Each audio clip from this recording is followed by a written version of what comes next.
They say they want a relationship. They might even say that they want a relationship with you, but then as soon as things start to get real, they pull away. What is going on? In this video, I want to unpack one of the biggest and least talked about reasons why avoidant people struggle to commit to relationships. Because it's not that they don't want love, it's that they are holding out for a relationship that doesn't exist. For those who don't know me, my name is Stephanie Rigg. I'm a relationship coach and host of the On Attachment podcast, which is the world's leading podcast on how attachment shapes the way we live and love. So let's talk about avoidant attachment and this fantasy of the perfect relationship that can stop them from committing to a perfectly good one. For many avoidantly attached folks, there's this idea of what the right relationship should look and feel like. It should be relatively effortless and drama-free and fun and easeful. And oftentimes the start of a relationship will be just that. We know that in that honeymoon period, it does tend to feel like we're living our life and relationship through rose-colored glasses. We all have this tendency to put our partner on a pedestal in those early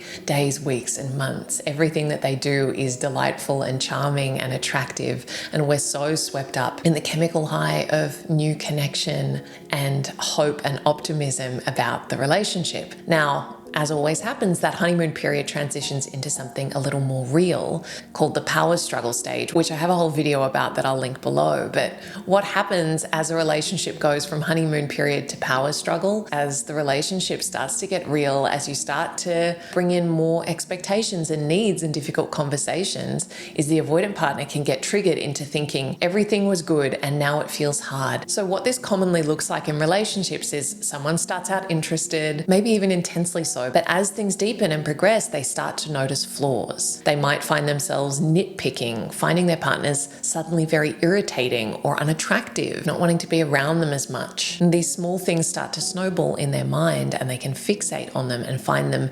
disproportionately irritating or annoying, and it can infiltrate into the way they're feeling about the relationship more broadly. Without realizing it, they then get into this thought loop of, I wouldn't be feeling like this if this were the right relationship. If this were the right partner, I wouldn't be so annoyed by them, or I wouldn't be experiencing this loss of attraction if it were the right relationship. I'd love everything about them and everything they do, and I would never feel annoyed or irritated or disgusted by them. That must mean that the relationship isn't right. They may notice themselves starting to fantasize or idealize about previous relationships or potential relationships that would just feel easier than the one that they find themselves in. As easy as it is to judge that, what we need to look at is why. What purpose is this serving? And understanding that avoidant attachment is a self-protective strategy. So the fantasy of the perfect partner isn't just about having impossibly high standards. It acts as a shield. By setting the bar impossibly high where no one can possibly hope to measure up, you never have to really risk vulnerability, intimacy, or the sense of failure if a relationship doesn't work out. I think another piece is that it can be a way for avoidant folks to bypass accountability. So when things start to get hard, rather than owning their contribution to whatever unhealthy patterns might exist in the relationship, or acknowledging that their fears and their protective strategies might be blocking the relationship from reaching its full potential, it's easier for them to just convince themselves that it's the wrong relationship, that they just haven't found the right person yet, and that when they do, it'll all be smooth sailing. This acts as a really convenient explanation that allows avoidant folks to keep the lid on their own inner world, to not have to look at what's under the hood and get honest about how their own fears or patterns might be getting in the way. And I think one of the hardest things about this is often avoidant folks genuinely do not know that they are doing this. They do not think that they are chasing a fantasy of a perfect relationship. Even though from the outside it looks so clearly like self-sabotage, and in many ways it is, for them it feels like they're following their gut. Now, if you're anxiously attached, being on the receiving end of this is heartbreaking. One moment they're all in and they're excited and you're making plans, and the next minute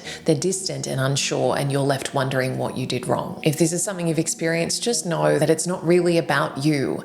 It's about what you represent, which is risk and intimacy and vulnerability, and that it's easier for many avoidant folks to chase a fantasy than to be in reality. So what do we do with all of this? Is there hope? Can it change? The short answer is yes, but it will require that avoidant folks are willing to recognize the pattern rather than deflecting responsibility and convincing themselves that it's because they just haven't found the right person yet. It requires that they recognize that they are the common denominator in their patterns, and if this keeps happening, then there's a good chance it's not about the the other person, it's about them. And the real work here for avoidant folks is to increase their capacity to stay in the messiness of relationships without automatically making that mean that the relationship is wrong for them. But that growth will only happen when they're willing to adjust their expectations of what it means to be in a relationship rather than chasing a fictitious person who's going to tick every single box. And just as a gentle reminder to you, if you are on the other side of this equation, it is not your job to try and prove yourself worthy. It is not your job to try and be the perfect partner